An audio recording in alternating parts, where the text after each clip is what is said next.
turabasuhuza mwese abakurikira ikondera ariko cyane cyane turasuhuza umubyeyi bwana Sebatwara Andrea tumushimira kuba yaragaragaje n'ubundi ibyo basanzwe bamuvugaho yuko na kera kose na kare yari umugabo uvugisha ukuri utaripfana kandi utinyura abantu. Bwana Sebatwara Andrea akaba yaratwandikiye yifuza kugira ngo agire icyo avuga ku magambo bwana Twagiramungu Faustin yari yamuvuzeho mu kiganiro duherutse kugirana. Icyo kiganiro kikaba cyari gifitanye isano n'ibibazo rukokoma nenge vuba rukokoma bwana Twagiramungu yasubizaga. Ubwo mu gusubiza ikibazo cyangwa se igitekerezo cy'umwe mu bakurikira ikondera ryigenga aho yavugaga ati Habyarimana iriya ntambara yateye imutunguye ati kuko ntiyarazi yuko abatutsi yakijije bazamugirira nabi. Nibwo nyine bwana Twagiramungu mu mvugo ndetse isa nishaririye yavugaga yuko abantu bagereka urupfu rw'abatutsi kuri Kayibanda ati nyamara icyo gihe hari minisitiri w'ubutegetsi bw'igihugu ari nawe ushinzwe ubucamanza, hari ushinzwe umutekano mu gihugu, atabo bose bari bahari ati nibo babibazwa ndetse anagerekaho yuko wamuha ubutegetsi ngo yazabacira n'urubanza. Icyo gihe mutwandikira musaba yuko mwagira icyo mubivugaho ku ikondera libre ikondera ryigenga ribyo ni byiza cyane kuko bigaragaza ko umuntu wese afite uruhare kuri rubuga kandi ko gutekereza umuntu agomba gutekereza kandi akanavuga. Twagira ngo rero bwana Sebatware tubahe ikaze hano ku ikondera libre ku ikondera ryigenga ikondera rirwanya ubucakara kugira ngo mutubwire kugira ngo mubwire abatwumva ndetse muvuge bari ku mutima ryatumye mwifuza kugira icyo muvuga ku magambo bwana Twagiramungu Faustin yaba yarabavuzeho. Ikaze rero uyu mwanya n'uwanyu. Urakoze madame Yesi. Mu by'ukuri nk'uko wabivuze nk'uko abantu benshi babyumvise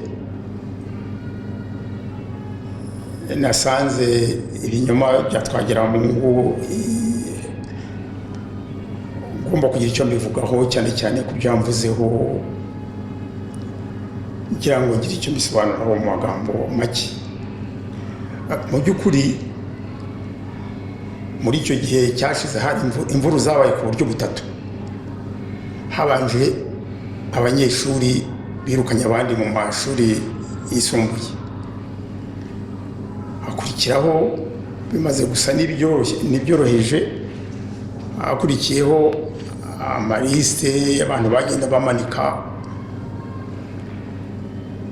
ku nzugi bakandika ngo abanditse kuri iyi liste ntibashobora kongera kwinjira mu biro. Icyo gisa n'igihe yahosheje haje gukurikiraho akajagari ko gutera mu baturage, bamwe barasengerwa abandi baricwa ndetse bakeye.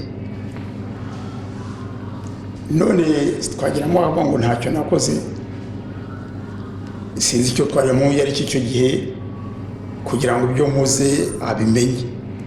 Iki nicyo kihe cya mbere yagombye kumenya nawe.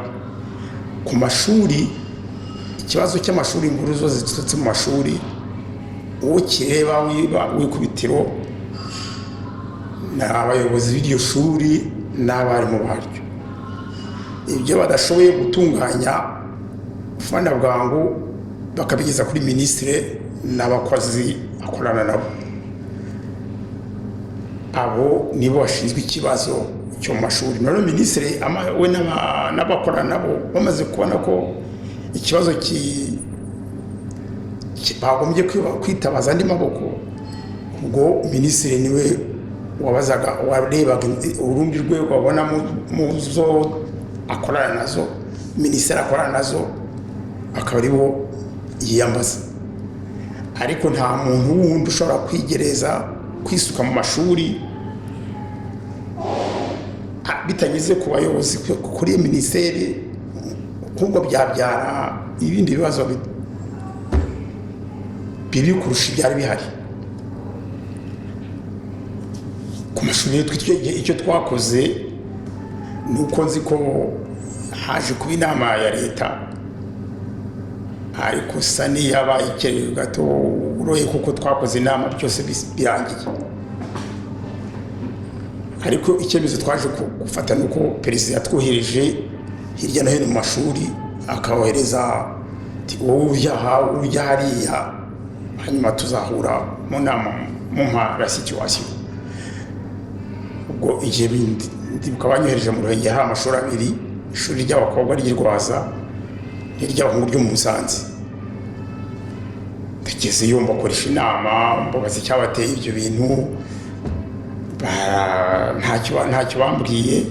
N'abaporofeseri babo bari bahari, njye mbereka ko kwirukana abandi bana ari bibi, kandi ko abirukanye nibo bagombye kwirukanwa cyangwa se babahana. Ariko nta decision nagomba gufata, ko twahuye nyuma ku munsi nyine badutumiyeho mu nama. Nanone buri muntu avuga situation uko yayisanze. Icyemezo twafashe cya rusange ni uko twemeje ko abanyeshuri batagomba kwirukana abandi banyeshuri. None uko minisitiri ushinzwe amashuri akwiye kuba rukarasa, akabisubiza aho bigaga, abona ko abumva ko badafite umutekano uhagije bakabashakira ahandi. Niyo decision icyo gihe twafashe. Amarezo hari bamwe bari baragiye barahunze, birumvikana kubera ubwo, kandi ntabwo bari bazi aho bizagarukira. Depuis ubwo nta kindi kibazo numva cyongeye kuba ku mashuri. Biravuga kuba ndi minisitiri w'ubutegetsi bw'igihugu n'ubucamanza, ngo twagira ngo yaravuze ngo ngashinjura. Ubundi gushinja ni minisiteri publique bita twitwa pariki, hari abasubstitut na procureur. Effectivement abo ni abagenzacyaha, kandi koko nibo barega ku bintu byo bita imanza z'urugomo penali, nizo imanza z'urugomo. Bo rero wafashe cyangwa bakoze ankete, baragenda bakazajya no mu rukiko kuburana nawe, bagatanga ibimenyetso. Noneho bandi bashinjura ntabwo ari minisiteri de l'Intérieur ibagenga, bo dukurikije uko amategeko yacu icyo gihe yarateye, bagengwaga n'urukiko rw'ikirenga, umutwe ushinzwe cours et tribunaux. Abo nibo babategekaga, nibo babagenzura ko bakora. N'igihe cyo kubirukana nibo babahagarikaga d'abord, hanyuma bakazabajyana mu nama nkuru y'ubucamanza iyobowe na perezida wa Cour supreme na ba visi perezida be. Icyo gihe minisitiri wa justice yagomba kuba hari, cyangwa se akohereza umuhagarariye muri iyo nama. None icyo nama yemeje niba ari ukwirukanwa, bakabyohereza muri minisiteri y'ubucamanza kugira ngo asinyeho kubirukana. Ariko ntabwo ari bo bafataga iyo decision, ntabwo ari bo barokwitaga, ntabwo ari byose no kubaha amanota bene byo gukota byose ni visi perezida wa Cour et tribunaux wari washinzwe ibyo ako kazi na services. Hariya rero ntabwo kuvuga ko minisitiri Sebatware agomba gushinja kandi agashinjura, sibyo. Ni ubumenyi buke bw'uko twakoraga. Noneho ku by'abanyeshuri, hari bamwe bishe abantu. Naje kumenya nge babiri, abishogwe bishe umuforomo wabo ni Kabgayi bica umufurere w'umuyezi ufite wari umuprofeseri wabo, bajya no gusahura n'amaduka amwe n'amwe muri santere y'Igitarama.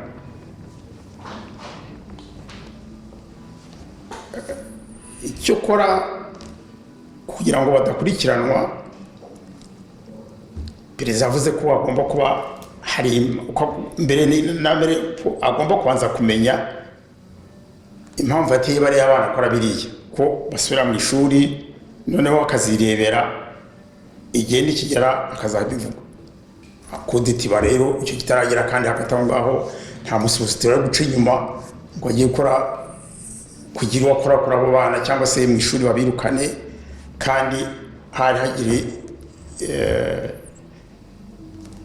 icyo gihe cyo gutegereza kugira ngo perezida amenye icyateye aba bana gukora ibyo nguko ari responsable. Aho rero sinzi twagira mu kuntu yajya kumfunga, kandi kuko ntagiye kuvuguza perezida simbizi.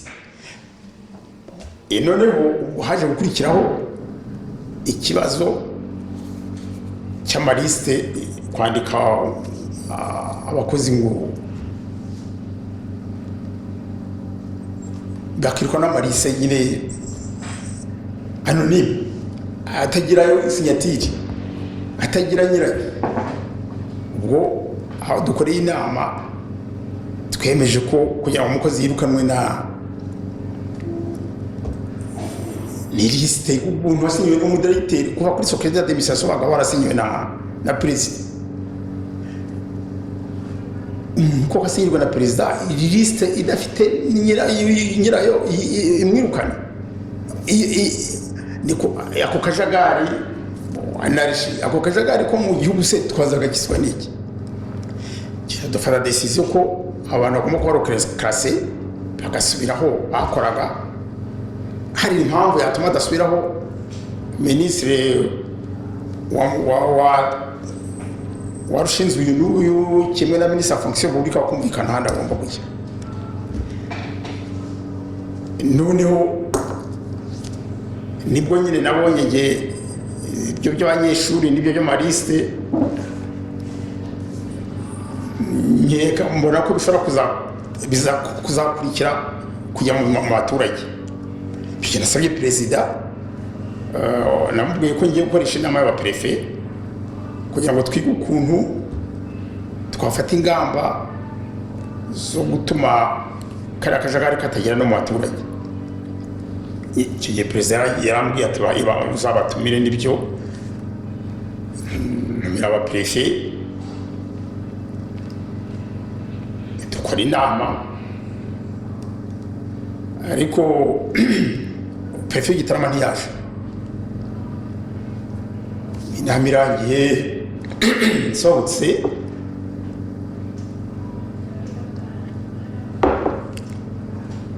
menya ko Igitarama aho hahiye bagiye mu baturage, byari twatinyaga twangaga ko bibaho. None ubwo rero nagiye Igitarama kwa perezida yarari, njya kumuha raporo y'uko decision twafashe, ibyemezo twafashe mu nama.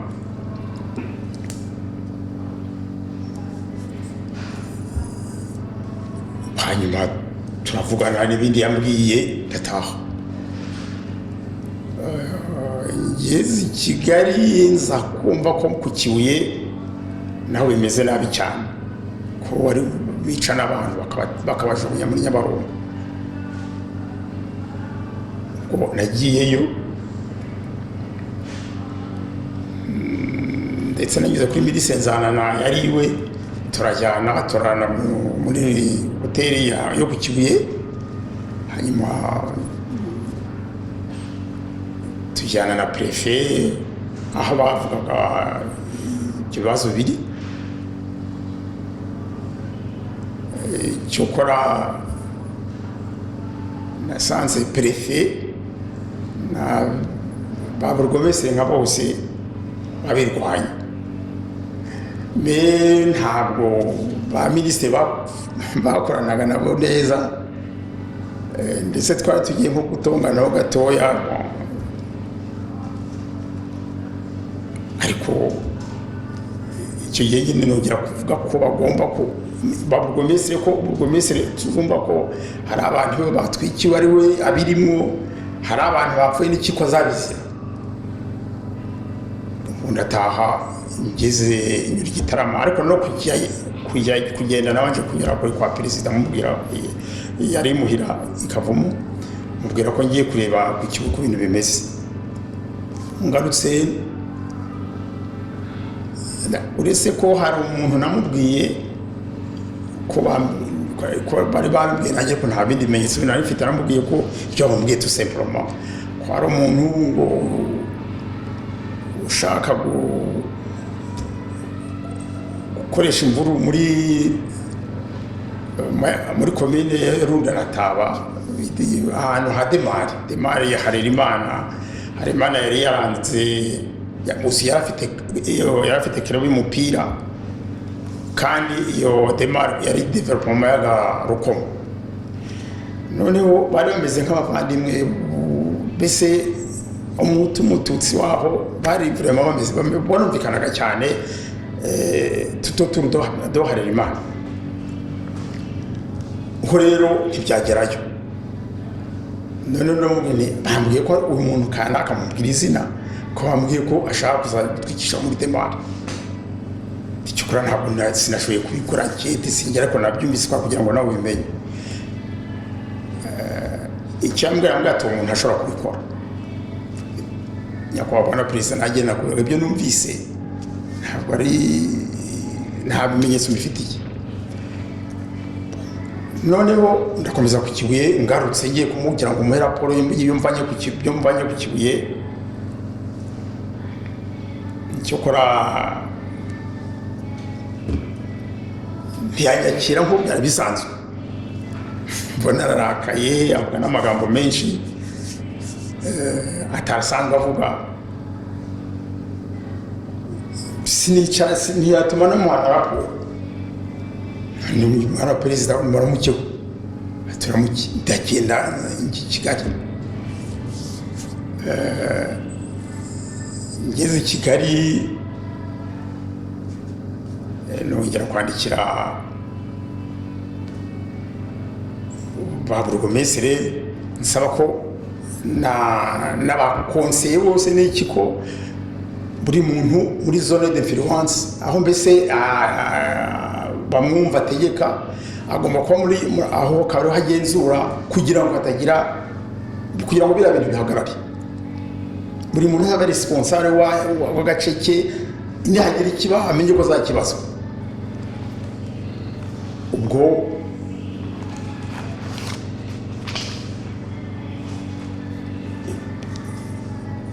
none icyo gihe nari nanditse mvuga ko nk'ibyo nari nanditse n'amabwiriza nari nabahaye. Hari amabaruwa nari nanditse nyine akurikirana, nari nanditse mbere yo kugira ngo buri muntu wese afate umwanya yarashinzwe kugira ngo hatagira abaturage batagira icyo baba. Icyo gihe mbese ku byo ku Kibuye perezida nyine ambwira amagambo avuga ati ati ahubwo ubanza hari ari wowe niwo ugenda utwikisha. Noneho ndareba ibyo byakomeye, nibwo nandikaga amabaruwa narikira turi burugomesire, turi responsable wa parti. Noneho ntanga ibibazo ni burugomesire agomba gutanga raporo, akavuga igitero aho cyaturutse, agasozi ka mbere batwitse, niba hapfuye umuntu apfuye n'abamwishe ryari yapfuye, abo batera baturutse baje bavuga ngo iki utuntu twinshi. Noneho impapuro mutwaro nohereza prefe ngo bazohereze muri komine. Ubwo niko byagendaga. Kopi yagendera ihitamo kwa perezida, indi nyohereza kwa minisitiri ushinzwe iby'ubutegetsi bucamanza muri perezidansi witwaga Seyanga Jean Baptiste. noneho ku musari wa kabiri mu saa 9 y'ijoro nibwo perezida ampamagaye i Kigali. Nanone nsanga hameze nk'uko yari ameze icyo gihe mvuye ku Kibuye. Kwa rupapuro rufite yarushinziye nk'akantuza ariko ati saa twari wanditse ushaka kugira kuki. Perezida se wambwiye ko ntabandi nyuma biriya bintu ntunanditse muri buri komine zose, nta komine nasize, ngo buri muntu wese atubwira ibyo bintu byaturutse, atubwira abantu bapfuye, igihe bapfiriye, ababisha bari bo icyo bavugaga. None icyo gihe Monsieur Perezida ariho ari nanjye, bizaduha uburyo bwo kumenya abatarazira mvura.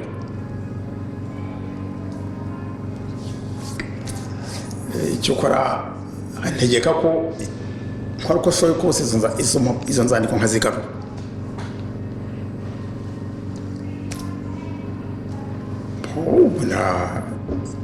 Ni mu gitondo narakarabye, noneho njya muri minisiteri noheza telegaramu wa perefe. Cyo naragize imana kuko kuriye ya komine yabaga kabiri mu cyumweru, kuwa gatanu, kuwa kabiri no kuwa gatanu. Ubwo rero ntabwo byahuye nuko iyo minsi itari yakageze bigarura bikiri kuri prefecture. Ubwo icyo kora mbonye meze bityo numva namenye gukorana neza na perezida, twumvikana vraiment ku buryo bwiza bushimishije. Navuga nti umuntu twakoranye neza kuri asinji ntabwo aho bigeze mfata decision ko ngiye gusezera. Umuntu abwiye barimo Habyarimana ndetse n'abwiye mbere yari ibintu sinabisiporta, ngiye ndasezeye. Harambwira ati nusezera baragufunga, ati ahubwo ugenda urusheho gukora neza. Baragufunga ati ndabikubwiye kandi uko bizagenda. Ndebe impamvu nyinshi zaturuka kuri ibyo gifungo cyanjye, ko umuryango wamererwa n'iki, nuko ndifata mbambiri ndabyihorera. Naho ariko ubu nyine hagati hari harabaye kwikwa n'abakozi nako abanyamahanga, hari harabayeho noneho minisitiri wa interieur wari ufite immigration, ariko sirote ikandika ikabyeza muri immigration ikazana ngo n'itsinda kwirukana abantu. Ibyambere nabisinda sinya gezaho mbona rimwe banzana abantu 30 cyangwa 50 abatazi n'amazina yabo, akandika nk'izina rimwe, batazi icyo umuntu akora, bose bakavuga ngo subversion bakesio. Ibintu ntabwo ari telefone Habyarimana kuko rero ufite suroti bindi korera ngiye musanga mu biro turaganira ni kubana misi. Ibintu abantu bose umucuruzi mukuye bose abantu murirukanye. Ese ibyo marisiti ninde wayakohererezaga? Ayo marisiti yavaga mu ba prefe, yavaga mu ba burgomestre, yavaga mu bayobora ibigo, yavaga mu bake kugira ngo kugereho wowe wari minisitiri w'ubutegetsi bw'igihugu. Ibyo kwirukana abanyamahanga urimo kutubwira ni ntuzanize ni surute. Ni surute yagengwaga na Habyarimana, yagengwaga na Habyarimana, yakugezagaho ayo marisiti. Noneho buri gahunda mbwire, noneho ishyituma namushyire kuko ari we minisitiri ufite surute. Byatumye ibona aba bantu ndamubwira ko ubu mugomba kujya mwandika icyo umuntu akoze gitumye aba subversive. kuba subversif ugomba kuba wagize ikintu ukora, nicyo mugomba kujya mwandika, ariko kumwira mu subversif gusa mutanditse icyo yakoze, mutavuze icyo yakoze, icyo yavuze mwaje no sport play, nta muntu muzongera, umuntu muzandika mu cyasi nzongera kumusinyira, muzabikore uko mushatse. Noneho Habyarimana afata wandenganya, ntabwo ari ibisinzi niyo bikorera,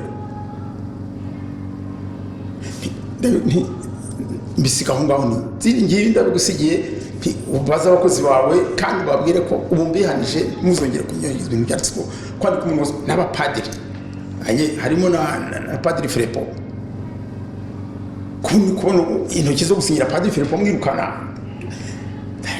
byarananiye. Noneho mbisigira Habyarimana,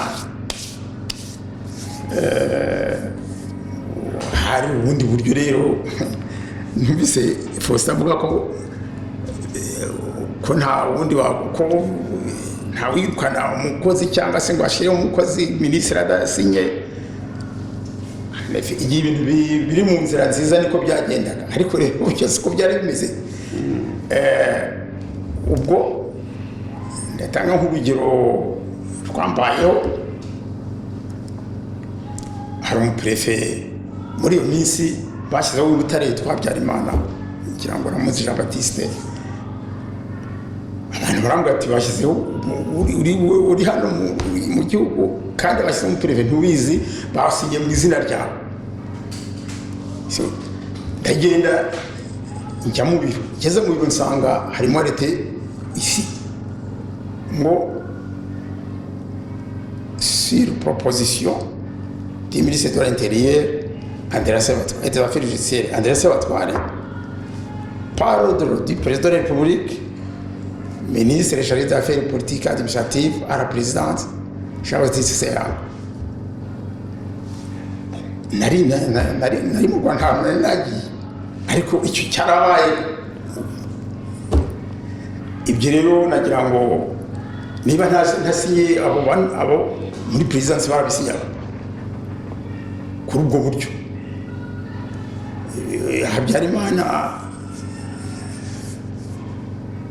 hari umusirikare wigeze kumbwira hano turi n'ahangaha mu twarahunze, un officier asiye ati twebwe twabonye ibira byo ku by'amaliste nako byo kutwohereza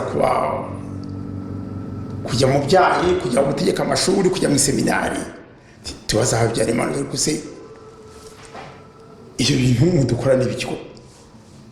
Ariko nabo muri no aseka mu majyaruguru. Noneho ati ntabwo ari abo arababwira ati si njyewe muri presidence ni president ubishaka. None si ukora iki wowe warebye ukuntu udukize? Warabwira ati njye byarananiye, mwe nimushobora kubikora muzabikore. Umusikere ambwira ati twahagurutse twimunze mose cyo kora twarambwiye ati nyamura ntuzatuvemo. Kandi arababwira ati nimutivamo sinzabavamo. Mu byo mwadusobanuriye bijyanye na biriya bihe by'imvururu, umuntu yakeka ko wowe Bwana Sebatware icyo gihe wari minisitiri w'ubutegetsi bw'igihugu, uri minisitiri w'ubucamanza, ari wowe ushinzwe abinjira n'abasohoka immigration. Ubwo nkurikije ibyo wagiye uvuga nuko ziriya mvururu zabaye nko kugaragaza akajagari kari mu butegetsi, kuko urimo kuvuga uti najya kureba perezida nkabona atanyumva, abategekaga amashuri nibo bagombye kuba barakoze ibi, nagiye kureba wari ushinzwe sirote y'igihugu wariho Habyarimana. Mbese ugasanga hari wenda ziriya mvururu zarabaye nk'ikimenyetso cy'akajagari no kutumvikana byari mu butegetsi mwari mubereye minisitiri w'ubutegetsi bw'igihugu nyine. Tabo ndakomenyesha ko yanashaka kwerekana ko twagira mu ibyo avuga hari ibyo avugaho no ku bandi ko abeshya, nke gatanga ingero n'icyo mvuga biriya nabyo niyo mpamvu. Ndetse hari n'ikindi twagira mu ngo w'umunyapolitike abantu bemeraga bazi ko ari umunyakuri bibeshye nk'urugero kandi icyo gihe yabivuze kuri radiyo yawe yavuze ko Kagame ko se atahunze kuko agiye mu modoka yemye ko icyo yanze ni ubutegeko n'abahutu asubiramo atariko nanjye ndamuharezo ndabyemera nanjye sinabyemera hari umuhutu wakukaga amase y'inka zacu umwana we ntabwo yaba umutegetsi munini ko ntegeka tango twagira Mungu uko ateye umuntu uvuka mu bakene niyo yaba yarize ibingana iki twagira Mungu ntashobora kwemera kwa mutegeka ndagira ngo numvisha abatwumva twagira Mungu wari we bajya inyuma igihe cyose ukuntu ababeshya ukuntu agenda abeshya abantu nanjye ndimo icyo cyabineye kandi byo nkuko nakubwiye ibyatwagira Mungu bivuga ntiyabirangiza ariko kuri icyo kibazo siyongera usubira ntabwo numvise neza navugaga yuko ziriya mvururu zabaye nkuko nyine wagiye bisobanura izo mu mashuri ari amarisiti yamanikwaga y'abakozi ari ayo bakuzaniraga ngo usinye abantu birukanwe ko bisa n'ikimenyetso cy'akajagari cyangwa se kutumvikana kwarangaga ubutegetsi bwari mu gihugu ubutegetsi wari ubereye minisitiri w'ubutegetsi bw'igihugu ibyo ndabyemeza ko byari bitangiye kumera ndakumenyesha ko twari twakoze inama ba minisitiri noneho perezida avuga ko nyirwa hari hatangiye kuza za rimeri za kudeta nsugumva nyine Kigali ntarumvaga vraiment la situation itameze neza noneho perezida avuga ngo araje na minisitiri Habyarimana na nyiri bakwe wari ufite fonction publique tininde nashirama kandakeka Atanazi wari ufite affaires sociales avuga ko tugenda tugakoresha inama kandi iyo nama ikayoborwa nanjye y'abaturage b'i Kigali ndetse tuzavuga ku byerekeye cy'imisoro perezida wifuza ko twazakoresha inama ngo mugende mwideguye ntacyo na kimwe tubwiye wifuza twazavuga tukazikize developer ni mugende icyo mabwiye no kujya koresha inama kandi akaro wiyobora tura inama dusohotse ba minisitiri yavuze tuyane wanjye noneho reka twifatemo nka babiri bategure projet ibyo tuzavuga hanyuma nitumara kubyemeza nzabisoma baterekana nitwamenye ibyo tuvuga rwose wese watwereteguriye ntamwe murantereranye koko ntese mubona ko uzavuga ibiki kuko perezida atambiye ibyo ngomba kuvuga ariko byari byo kuko wari ushinzwe umutekano nyine mu gihugu ntabwo ambwiye ngo nigere kuvuga ibyo ku mutekano nta kintu yabwiye na gusa noneho ndavuga nti effectivement ndavuga nti ukora cyewe namenye gukoresha bene izo nama kuva ndi burugomestre ndi prefe inama z'abaturage nari zimenyereye nta kibazo nta improvise no kwimproviza nta kintu cyariho cyantungura gukoresha inama z'abaturage noneho ntegura ibyo nzavuga ibyerekeye umutekano exactement noneho ndagenda bagenzi banjye baraza baricara muri stade nanjye ndavuga nsobanura abaturage birangiye abaturage barataha nanjye turataha njya gutanga raporo kwa perezida ko inama yabaye ko byagenze neza hashize nka cyumweru arampamagara njye na Habyarimana gusa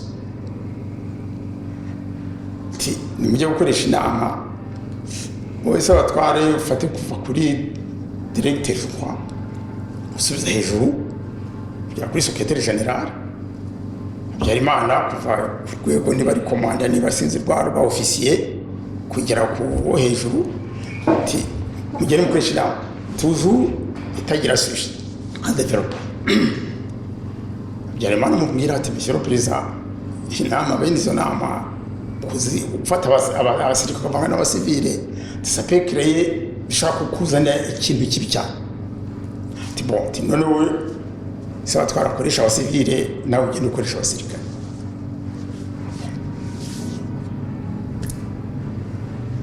ubwo inama nayikoresheje muri hari abadepite bakoreraga inama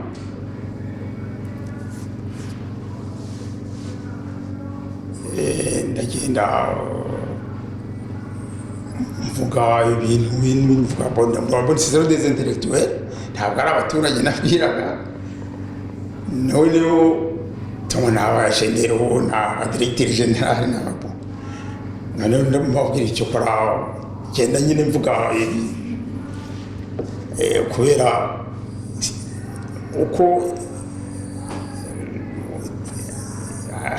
mbese hari umwuka mubi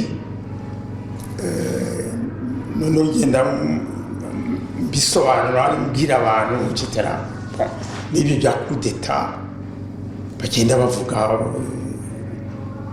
ibyo so muhaba mukomeza kugenda ntimukazihe amatwi ahubwo mwe mwikurikirane murebe ibintu byiza byo mukora abandi bazanye ibintu bidafite ishingiro mujye mujye mu matwi ndibuka hari umuhungu wansabye ijambo ati rwose bwana minisitiri ko haravuga coup d'etat ko twebwanye n'ubwo dufite ubutegetsi ubwo habaye coup d'etat ubwo bakora abakiga bayikora ndamubwira kuko yari nko mu gucengana ndamubwira ntise ko nk'uko nabibonye muri Bibiliya avuga ko abakiga ari abantu batuye mu misozi miremire nyamara nabonye mu Rwanda hafi ya hose uretse hari Kibungo na Butare ndumva ahandi hose iyo misozi miremire hari umuntu nubwo nshaka kubabwira ko noneho ndiza ari abakiga nabwo mbese musubiza sinzi ikintu nk'iki kiyemeze kuko wabonaga arabasha gukerera attention nanjye nkora dusorute ko iyo itabaho sinakubeshya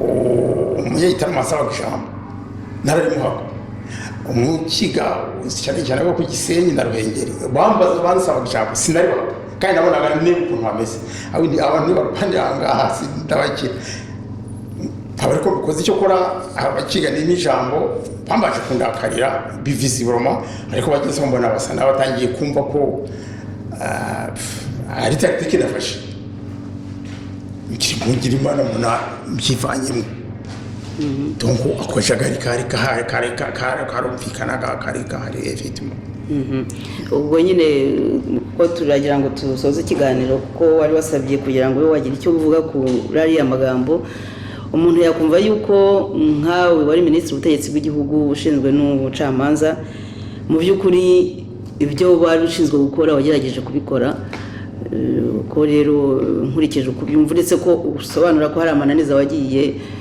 ugira mu mikorere yawe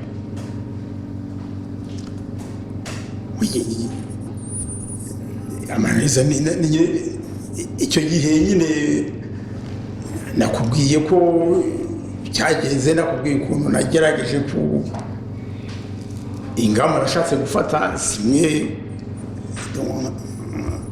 nko kuba bafunga abana bakoze amarorerwa habaye ntabwo byashobotse pourtant ntabwo nijya birujije kandi perezida ntabwo byana ibanga yabivuze no kuri radiyo, mwavuze kuri radiyo rwose avuga ko ari responsable ko ari abana. Icyo gihe abashonaliste bamusanze Gitarama bamubaza icyo kibazo abasubiza n'abaryo. Ntabwo ari ibintu byo gufifika, yari yavuze nawe rwose ko abana ari responsable. Ubwo wenda keretse niba hari n'ijambo wagira ngo wongereho ku byo nyine wifuza kutubwira uyu munsi, naho ubundi tuzateganya ikiganiro kirambuye kuko wagiye uvuga kudeta, bagiye bavuga ko hari hagiye kuba kudeta ebyiri, Gitarama n'iy'Abakiga, ndetse tuzanaganira utubwire iyo kudeta yaje iteye, iminsi yabanjije kudeta yari imeze ite, ndetse wenda ko n'ibyo by'imvururu byari birimo ntawamenya. Ariko uyu munsi twari twahujwe no kugira ngo tuhe umwanya ugire icyo uvuga nyine ku magambo twagira ngo yakuvuzeho, amagambo atagushimishije. Ubwo rero nkagira ngo ugire ijambo rya nyuma watubwira kugira ngo ikiganiro tube tukirangirije, ariko tuzakora ikiganiro kirambuye ku mateka muzi cyane rwose mwebwe. Murakoze. Urakoze. Mu by'ukuri